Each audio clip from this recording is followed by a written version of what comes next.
Berakhir pekan bersama Pak Su di kali sambil masak-masak, mencuci dan juga makan. Hai semuanya, ketemu lagi dengan Beta. Cuaca hari ini sangat panas dan sangat mendukung kami untuk melakukan aktivitas di air kali. Karena hari ini Beta mau mencuci. Untuk menuju ke tempat di mana Beta mencuci itu membutuhkan jarak yang lumayan jauh. Dan jarak dari rumah ke tempat mencuci sekitar 2 km. Namun saat kami berjalan datang kemari, kami mengendarai motor teman-teman. Dan setelah sampai di penghujung jalan setapak, motor kami diparkir dan setelah itu kami berjalan kaki menuju ke tempat mencuci. Sebenarnya dulu mobil dan motor bisa melintasi kali karena di tepian kali ada jalan untuk motor dan mobil lewat. Namun setelah pembuatan bendungan akibat jika masuk musim penghujan selalu saja terjadi banjir besar dan mengakibatkan banyak rumah yang rusak. Alhasil bendunganlah menjadi salah satu solusi. Karena itulah kendaraan beroda 4 bahkan beroda 2 pun tidak bisa lagi sampai ke atas. Jadi kalau ada para warga yang mau ke kebun, mereka selalu berjalan kaki, walaupun dengan kendaraan beroda 2 mereka hanya bisa sampai setengah jalan saja. Dan meskipun jalannya sedikit agak jauh dan bawaan juga begitu banyak dan berat, namun kami sudah terbiasa teman-teman, sehingga hal ini sudah menjadi biasa bagi kami. Dan lanjut lagi, ini teman-teman, Beta sudah selesai mencuci dan saatnya pakaian dibilas. Mencuci dan memasak adalah salah satu pekerjaan yang Beta paling sukai. Jadi sebanyak apapun pakaian kotor asalkan mencuci di kali, Beta akan melakukan dengan sukacita. Setelah semua pakaian sudah dicuci kemudian dibilas, lanjut pakaiannya Beta biarkan di atas batu teman-teman agar airnya menetes, sehingga saat pulang nanti pakaian yang dibawanya tidak terlalu berat akibat banyak air. Dan mari masak-masak teman-teman. Setelah mencuci, perut menjadi keroncong, kaki tangan pun mulai gemetaran dan saatnya untuk masak-masak. Dan di sini pertama-tama teman-teman Beta goreng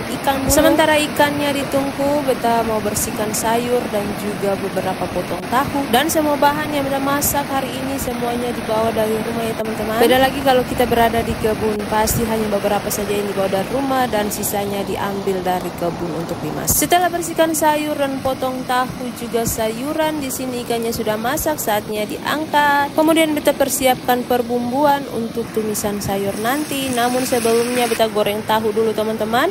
Dan minyak untuk menggoreng tahunya Beta menggunakan sisa bekas gorengan ikan tadi. Saat masak seperti ini dan menggunakan kayu bakar, Beta paling senang teman-teman. Apalagi nyala api yang nyalanya lumayan besar dan asapnya juga tidak terlalu banyak. Beta paling suka untuk masak di tungku seperti begini. Karena kalau masak di tungku makanan paling cepat masak, tapi juga rasa masakan itu lebih nikmat. Beta paling suka dan Beta pengen sekali untuk setiap hari masak di tungku seperti ini. Namun di rumah kami tidak memiliki tungku api teman-teman. Dan kami masaknya hanya menggunakan kompor minyak tanah. Padahal masak kalau menggunakan kayu api seperti begini sudah pasti makanannya akan terasa lebih nikmat. Meskipun ada beberapa minus saat memasak di tungku karena badan dan rambut akan berbau asap, namun juga air mata akan keluar banyak akibat dipukuli oleh asap. Itu adalah ciri khas dan juga kenangan tersendiri bagi ibu-ibu yang suka dan sering sekali masaknya di Dan akhirnya semua masakan pun sudah masak, saatnya makan teman-teman. Dan di sini teman-teman Beta makan menggunakan sendok, namun berasa kurang sedap dan nikmat. Akhirnya Beta makan tidak menggunakan sendok lagi teman-teman. Beta sudah makan menggunakan tangan dan ini adalah kenikmatan yang tidak bisa dicapai dengan apapun. Saat sudah selesai mencuci, lelah, lapar, dan makannya di alam bebas seperti ini adalah puncak kesenangan tersendiri bagi kami. Dan akhirnya sudah sampai di penghujung video. Sampai ketemu baku dapat di video-video selanjutnya. Bye-bye.